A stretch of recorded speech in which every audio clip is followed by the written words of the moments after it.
Assalamualaikum warahmatullahi wabarakatuh. Sahabat kepoin Islam yang beriman, masih banyak sekali kisah-kisah menarik yang terjadi pada masa Rasulullah SAW. Salah satunya terdapat kisah kamar-kamar di surga. Lantas bagaimanakah kisahnya? Simak hanya di sini. Sebelum lanjut, jangan lupa like, komen, dan subscribe, dan aktifkan lonceng notifikasinya untuk mendapatkan info dan video terbaru dari channel YouTube Kepoin Islam.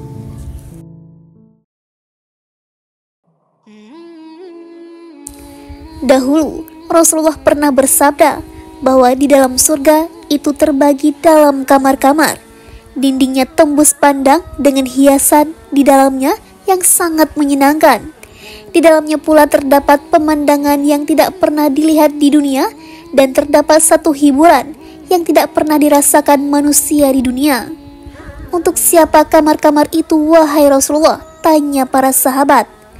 Untuk orang yang mengucapkan dan menyemarakan salam, untuk mereka yang memberikan makan kepada yang memerlukan, dan untuk mereka yang membiasakan puasa serta sholat di waktu malam saat manusia lelap dalam mimpinya. Siapa yang bertemu temannya lalu memberi salam, dengan begitu ia berarti telah menyemarakan salam.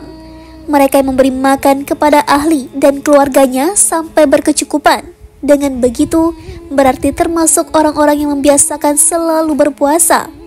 Mereka yang sholat isya dan subuh secara berjamaah, dengan begitu berarti termasuk orang yang sholat malam di saat orang-orang sedang tidur lelap. Begitu Nabi menjelaskan sabdanya kepada sahabatnya. Kemudian terdapat kisah gurau dan canda Rasulullah. Rasulullah SAW bergaul dengan semua orang. Baginda menerima hamba, orang buta, dan anak-anak. Baginda bergurau dengan anak kecil, bermain-main dengan mereka, bersenda gurau dengan orang tua. Akan tetapi, Baginda tidak berkata kecuali yang benar saja. Suatu hari, seorang perempuan datang kepada beliau lalu berkata, "Ya Rasulullah, naikkan saya ke atas unta," katanya. "Aku akan naikkan engkau ke atas anak unta," kata Rasulullah. "Ia tidak mampu," kata perempuan itu. "Tidak, aku akan naikkan engkau ke atas anak unta." "Ia tidak mampu." Para sahabat yang berada di situ berkata, "Bukankah unta itu juga anak unta?" Datang seorang perempuan lain. Dia memberitahu Rasulullah, "Ya Rasulullah, suamiku jatuh sakit, dia memanggilmu." "Semoga suamimu yang dalam matanya putih," kata Rasulullah. Perempuan itu kembali ke rumahnya dan dia pun membuka mata suaminya.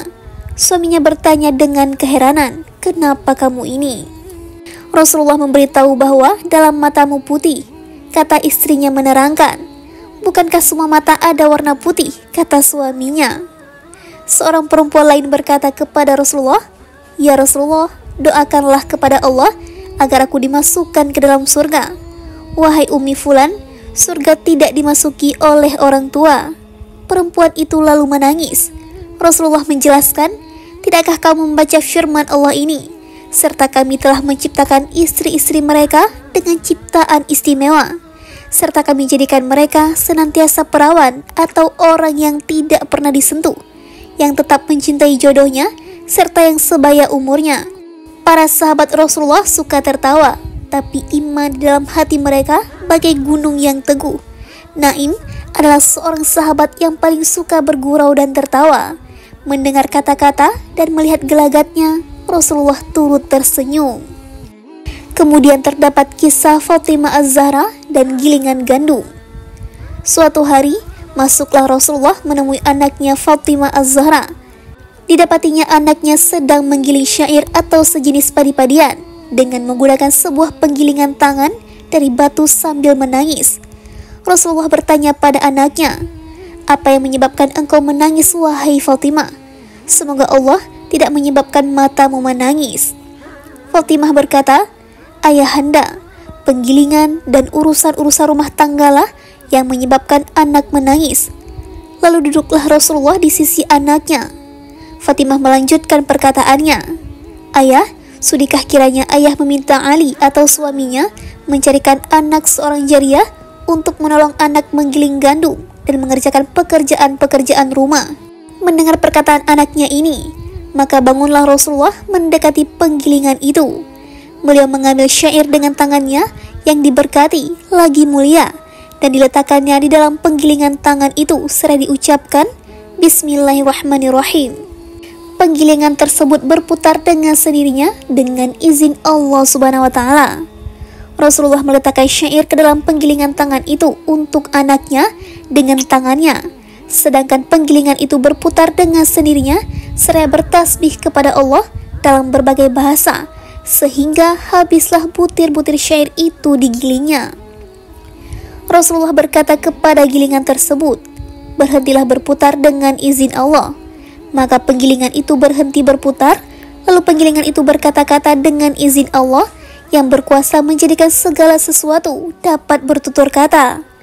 Maka katanya dalam bahasa Arab yang fasih, "Ya Rasulullah, demi Allah, Tuhan yang telah menjadikan baginda dengan kebenaran sebagai nabi dan rasulnya, kalaulah baginda menyuruh hamba menggiling syair dari masyrik dan maghrib pun, niscaya hamba gilingkan semuanya.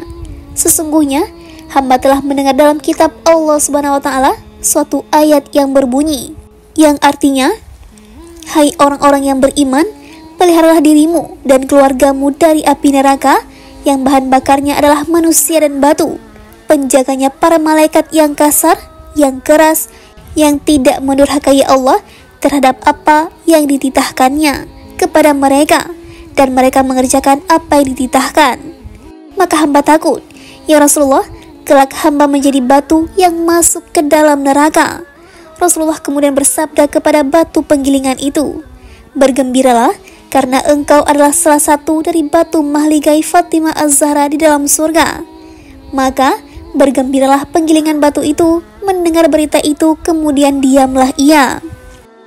Rasulullah bersabda kepada anaknya, "Jika Allah menghendaki wahai Fatimah, niscaya penggilingan itu berputar dengan sendirinya untukmu. Akan tetapi Allah menghendaki dituliskannya untukmu beberapa kebaikan dan dihapuskan olehnya beberapa kesalahanmu dan diangkatnya untukmu beberapa derajat. Ya Fatimah, perempuan mana yang menggiling tepung untuk suaminya dan anak-anaknya, maka Allah menuliskan untuknya dari setiap biji gandum yang digilingnya suatu kebaikan dan mengangkatnya satu derajat. Ya Fatimah, perempuan mana yang berkeringat ketika ia menggiling gandum untuk suaminya, maka Allah menjadikan antara dirinya dan neraka 7 buah parit. Ya Fatimah, perempuan mana yang meminyaki rambut anak-anaknya dan menyisir rambut mereka dan mencuci pakaian mereka, maka Allah akan mencatatkan baginya ganjaran pahala orang yang memberi makan kepada 1000 orang yang lapar dan memberi pakaian kepada 1000 orang yang bertelanjang. Ya Fatimah, perempuan mana yang menghalangi hajat tetangga-tetangganya, maka Allah akan menghalanginya dari meminum air telaga Kautsar pada hari kiamat. Ya Fatimah, yang lebih utama dari semua itu adalah keridhaan suami terhadap istrinya. Jikalau suamimu tidak ridha denganmu, tidaklah akan aku doakan kamu. Tidaklah engkau ketahui wahai Fatimah, bahwa ridha suami itu daripada Allah Subhanahu wa taala dan kemarahannya itu dari kemarahan Allah Subhanahu wa taala. Ya Fatimah, apabila seseorang perempuan mengandung janin dalam rahimnya, maka beristighfarlah para malaikat untuknya, dan Allah akan mencatatkan baginya tiap-tiap hari 1000 kebaikan dan menghapuskan darinya 1000 kejahatan. Apabila ia mulai sakit hendak melahirkan, maka Allah mencatatkan untuknya pahala orang-orang yang berjihad pada jalan Allah, yakni berperang sabil. Apabila ia melahirkan anak, maka keluarlah ia dari dosa-dosanya seperti keadaannya pada hari ibunya melahirkannya. Dan apabila ia meninggal, tiadalah ia meninggalkan dunia ini dalam keadaan berdosa sedikit pun, dan akan didapatinya kuburnya menjadi sebuah taman dari taman-taman surga, dan Allah akan mengaruniakannya pahala 1000 haji dan 1000 umrah, serta beristighfarlah untuknya 1000 malaikat hingga hari kiamat. Perempuan mana yang melayani suaminya dalam sehari semalam dengan baik hati dan ikhlas serta niat yang benar, maka Allah akan mengampuni dosa-dosanya semua, dan Allah akan memakaikannya sepersalinan pakaian yang hijau, dan dicatatkannya untuknya dari setiap helai bulu dan rambut yang ada pada tubuhnya 1000 kebaikan, dan dikaruniakan Allah untuknya 1000 pahala haji dan umroh. Ya Fatimah, perempuan mana yang tersenyum di hadapan suaminya, maka Allah akan memandangnya dengan pandangan rahmat. Ya Fatimah, perempuan mana yang menghamparkan hamparan atau tempat untuk berbaring atau menata rumah untuk suaminya dengan baik hati, maka berserulah untuknya penyuruh dari langit atau malaikat, teruskanlah amalmu, maka Allah telah mengampunimu akan sesuatu yang telah lalu dari dosamu dan sesuatu yang akan datang. Ya Fatimah, perempuan mana yang meminyakan rambut suaminya dan janggutnya dan memotongkan kumisnya serta menggunting kukunya, maka Allah akan memberinya minuman dari sungai-sungai surga, dan Allah akan meringankan sakaratul mautnya, dan akan didapatinya kuburnya menjadi sebuah taman dari taman-taman surga, serta Allah akan menyelamatkannya dari api neraka, dan selamatlah ia melintas di atas titian sirat. Kemudian terdapat kisah kubur berkata, sewaktu-waktu jenazah Fatimah Az-Zahra hendak dikebumikan. Dikisahkan bahwa sewaktu Fatimah meninggal dunia, maka jenazahnya telah diusung oleh 4 orang. Yang pertama Ali bin Abi Thalib atau suami Fatimah, yang kedua Hasan, anak Fatimah, dan Husain, juga anak Fatimah, dan yang terakhir adalah Abu Dhafrin al-Ghifari. Sewaktu jenazah Fatimah diletakkan di tepi kubur, maka Abu Dhafrin al-Ghifari berkata kepada kubur, "Wahai kubur, tahukah kamu jenazah siapakah yang kami bawakan kepada kamu? Jenazah yang kami bawa ini adalah Siti Fatimah Az-Zahra, anak Rasulullah SAW." Maka berkata kubur, "Aku bukannya tempat bagi mereka yang berderajat atau orang yang bernasab. Adapun aku adalah tempat amal soleh. Orang yang banyak amalnya, maka dia akan selamat dariku. Tetapi kalau orang itu tidak beramal soleh, maka dia tidak akan terlepas dari aku, atau akan aku layan dia dengan seburuk-buruknya." Abu Laits As-Samarqandi berkata, kalau seseorang itu hendak selamat dari siksa kubur, hendaklah melazimkan 4 perkara semuanya. Yang pertama, hendaklah ia menjaga sholatnya, hendaklah dia bersedekah, hendaklah dia membaca Al-Quran, dan yang terakhir, hendaklah dia memperbanyakan membaca tasbih, karena dengan memperbanyakan membaca tasbih, ia akan dapat menyinari kubur dan melapangkannya. Adapun 4 perkara yang harus dijauhi adalah jangan berdusta, jangan mengkhianat, jangan mengadu domba, atau jangan suka mencucuk sana cucuk sini, dan yang terakhir, jangan kencing sambil berdiri. Rasulullah telah bersabda yang bermaksud, "Bersucilah kamu semua dari kencing, karena sesungguhnya kebanyakan siksa kubur itu bersumber dari kencing."